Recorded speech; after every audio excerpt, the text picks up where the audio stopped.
भुने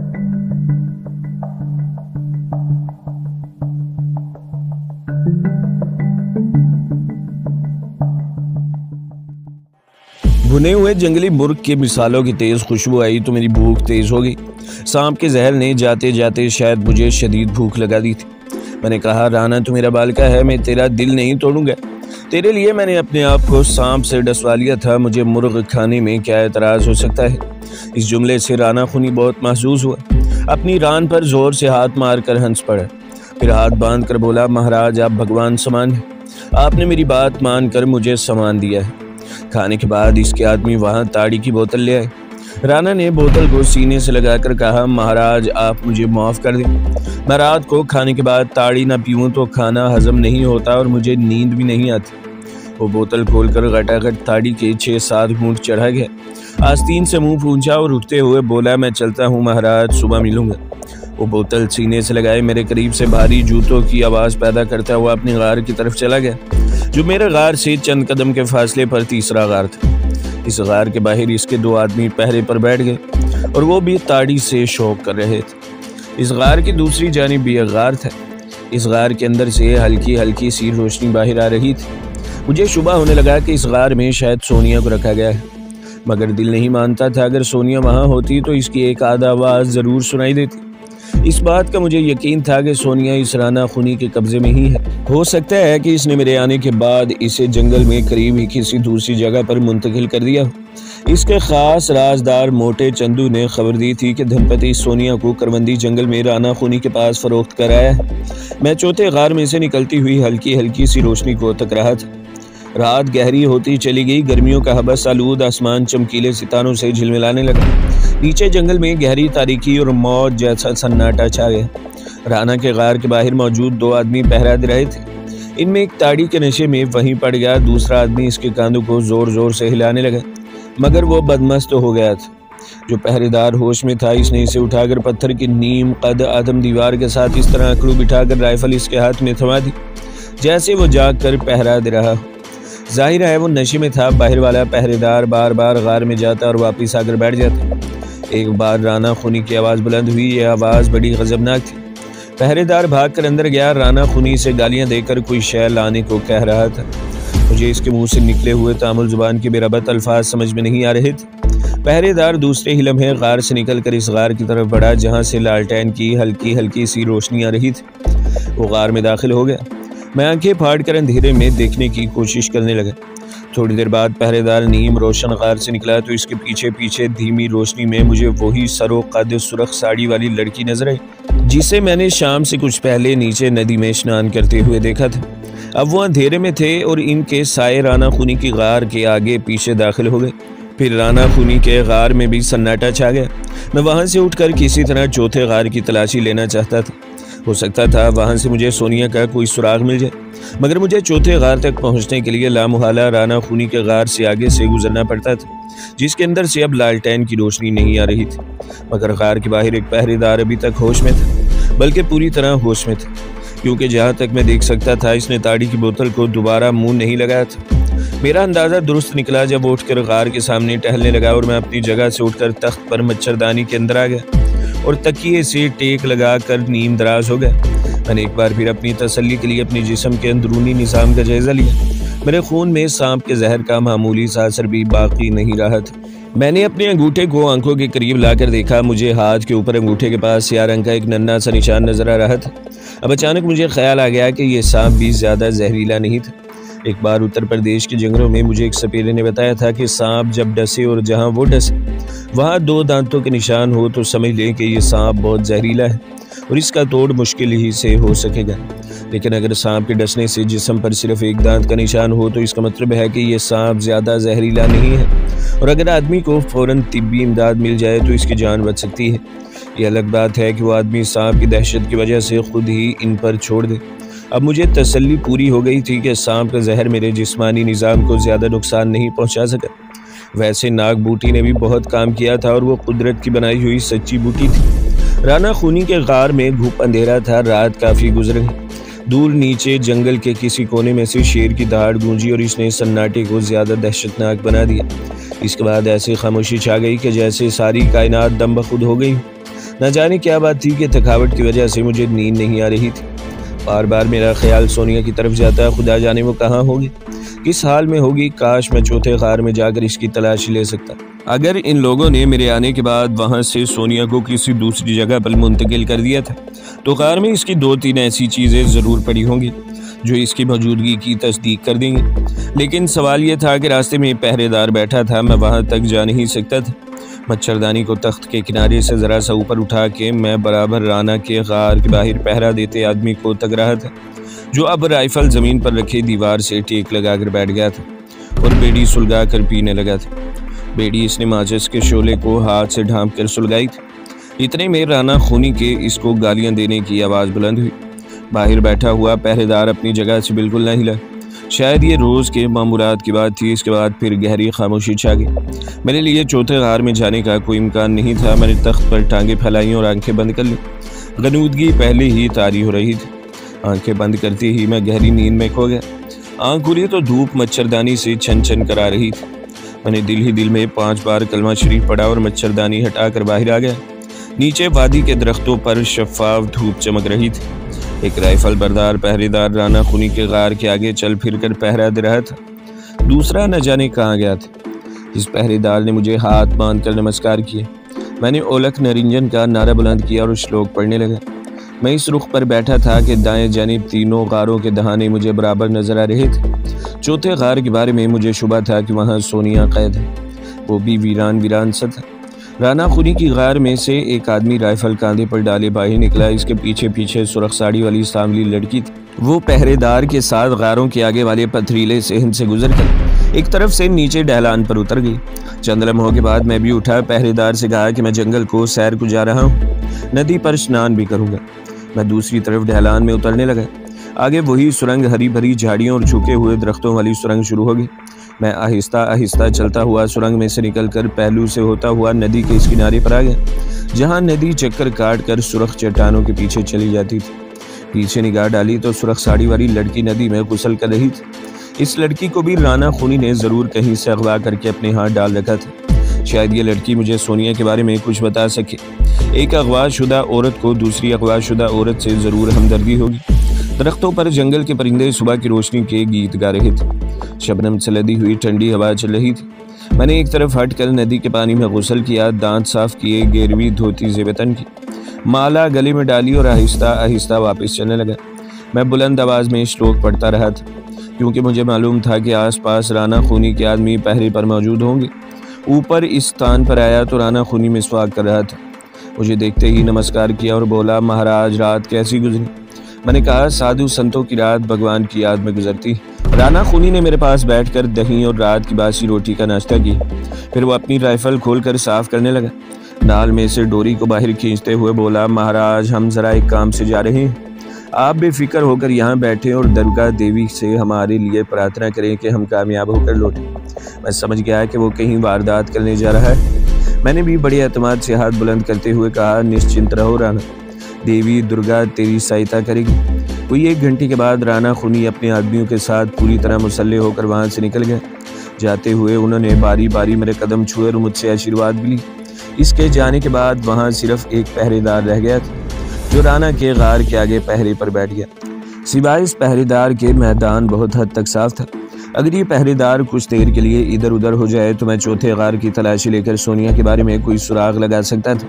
तीसरे ग़ार में सुरख साड़ी वाली लड़की अभी चाय का मग लेकर अंदर गई थी। मैंने पहरेदार से सांपों की बातें शुरू कर दी। मैंने इसे बताया कि अगर वो नदी के किनारे उगी हुई नागफनी की 2-4 शाखें तोड़ कर ले आए तो मैं इसे सांप के कांटे की बेमिसाल दवाई बनाकर दे सकता हूँ।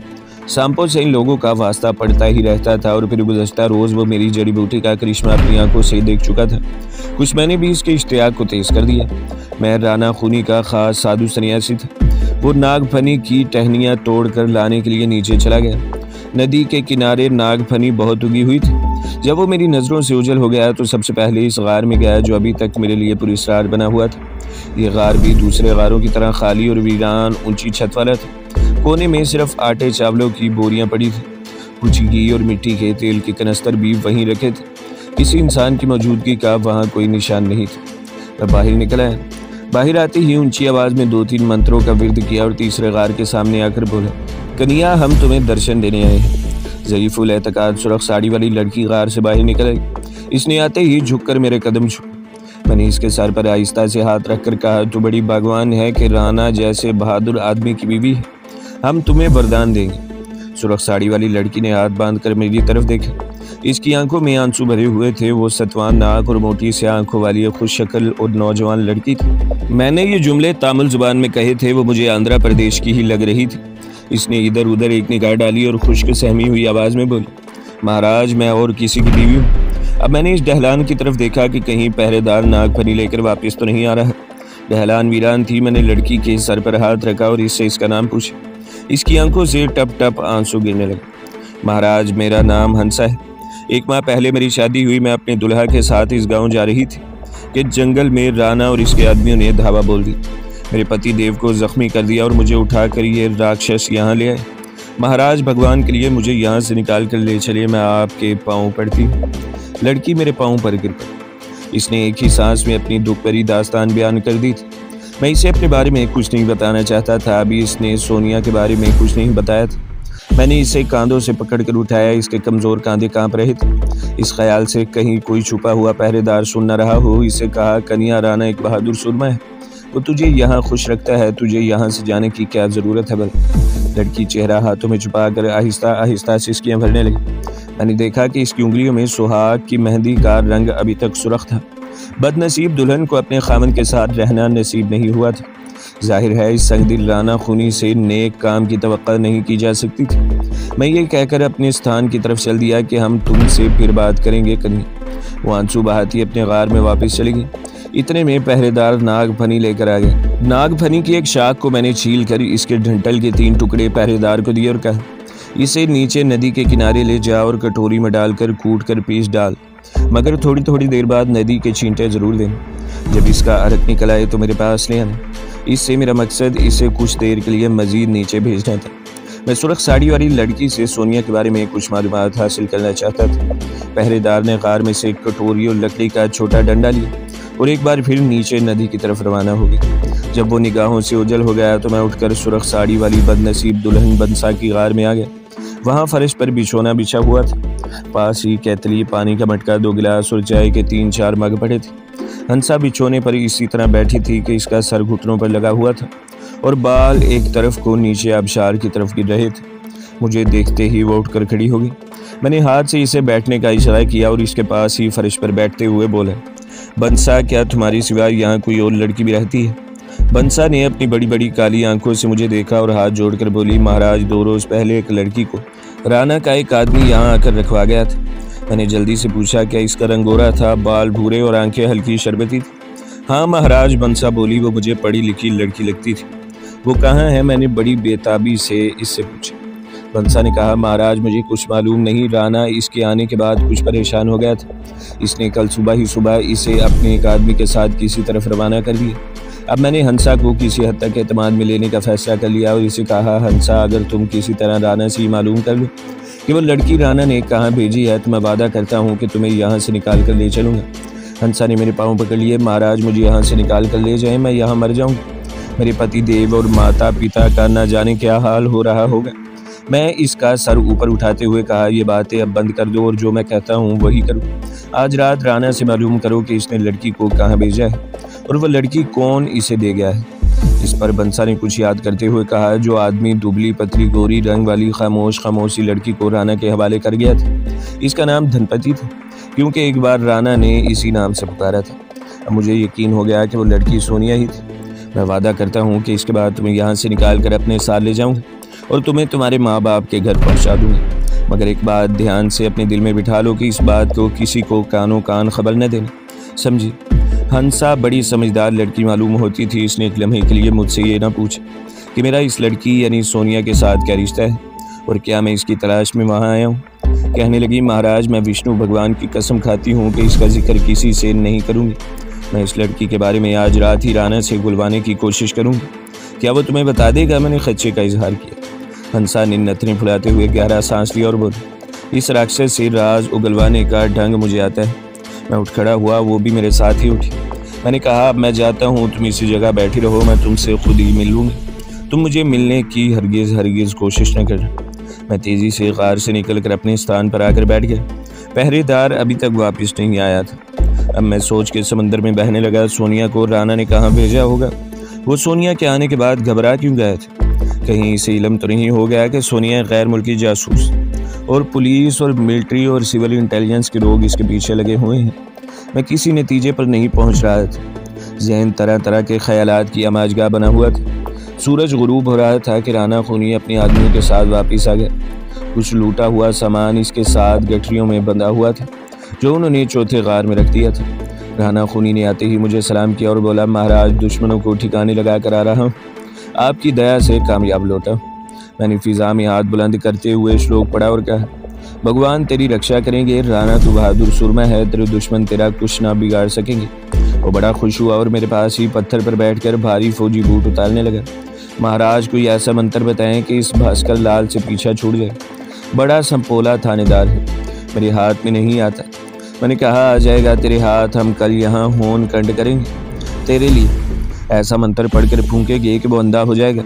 राना खूनी ने मेरे पाँव छू लिए, बोला, महाराज ज़रूर करें होन कंड, मैं आपको सब कुछ ला कर दे दूँगा। मैंने कहा, किसी शय की ज़रूरत नहीं है हम साधु संतों को। होन कंड मन का होता है, हम मन का होन कंड करें। बस जब हम मंत्र पढ़ते रहें, कोई मर्द हमारे आसपास नहीं होना चाहिए। राना बोला, महाराज आप शांत रहें, हम सब इस वक्त नदी पर चले जाएंगे। रानी को भी साथ ले जाऊं। रानी से मुराद इसकी सुर्ख साड़ी वाली बदनसीब दुल्हन बंसा थी। मैंने फ़ौरन कहा, इसको ले जाने की ज़रूरत नहीं, वो बेशक गार में बैठी रहे। देवता स्त्री की मौजूदगी से खुश होते हैं। हम कल होन कंड में कामदेव को बुलाएंगे। राना हाथ बांध कर बोला, जैसी आपकी इच्छा महाराज। रानी आपकी खिदमत के लिए यहीं पर रहेगी। कल के लिए मैंने मैदान पूरी तरह साफ कर लिया था। अब पूरी आज़ादी से हंसा से बात कर सकता था। रात को खाना खाने के बाद मैंने यूं ही कुछ बेमायनी किस्म के मंत्रों का स्मरण किया और तख्त पर लगी हुई मच्छरदानी में घुसकर नींद दराज हो गया। वही कल रात वाला ड्रामा फिर शुरू हो गया। कुछ देर तक राना खूनी गार के अंदर नशे में वाही तबाही बकने लगा और गालियाँ देने की आवाज़ें आती रहीं। फिर गहरी खामोशी तारी हो गई। मैं दिल ही दिल में दुआएं मांगने लगा कि हंसा अपने मिशन में कामयाब हो जाए। इसके बाद मुझे भी नींद आ गई। दिन चढ़े उठा, नदी पर जाकर स्नान किया। वापस आया तो हंसा को एक आदमी गार में से निकाल कर दूसरे रास्ते से नीचे नदी की तरफ ले जा रहा था। मैं कदरे ऊंची आवाज़ में मंत्र पढ़ता हुआ ऊपर अपने स्थान पर आकर बैठ गया। दोपहर के बाद मैंने राना खूनी को बुलाकर कहा कि होन कंड के लिए शुभ घड़ी आन पहुंची है। वो खुश होकर बोला, महाराज देर किस बात की है, आपको घी चावल ला कर दे दूं। बस यहाँ तमाम मर्दों को लेकर नीचे नदी पर चले जाओ। इसके साथ ही मैं आलती पालती मारकर बैठ गया और हरिओम तत्सत का फिर्द करने लगा। राना खूनी ने अपने तमाम आदमियों को साथ लिया और मेरे चरण छूकर खामोशी से ढलान उतरकर नदी की तरफ चल दिया। मैं इसी तरह बुलंद आवाज़ आहुति के मंत्रों का जाप कर रहा था। फिर मैंने अपनी आवाज़ में दम कर दी और हंसा को आवाज़ देकर कहा, कन्या पानी की कटोरी भर कर ला, हम पढ़ कर पानी पर भूखेंगे। हंसा गार में से पानी से भरी हुई कटोरी लेकर मेरे सामने बैठ गई। मैंने आहिस्ता से पूछा, रात तुमने इस लड़की के बारे में कुछ मालूम किया? हंसा ने एक बार डहलान की तरफ देखा और बोली, महाराज सब लोग कहाँ चले गए? मैंने इसे बताया कि सब लोगों को मैंने नदी की तरफ भेज दिया है, इसलिए वो पूरी आज़ादी के साथ मगर धीमी आवाज़ में मुझसे बात करें। हंसा ने कहा, महाराज मैंने तो शराब के नशे में राना से सब कुछ पूछ लिया है। मैं हमतन गोश हो गया। मैंने बुलंद आवाज़ से एक मंत्र पढ़कर पानी की कटोरी पर फूंक मारी और धीमी आवाज़ में पूछा, क्या बताया राना ने?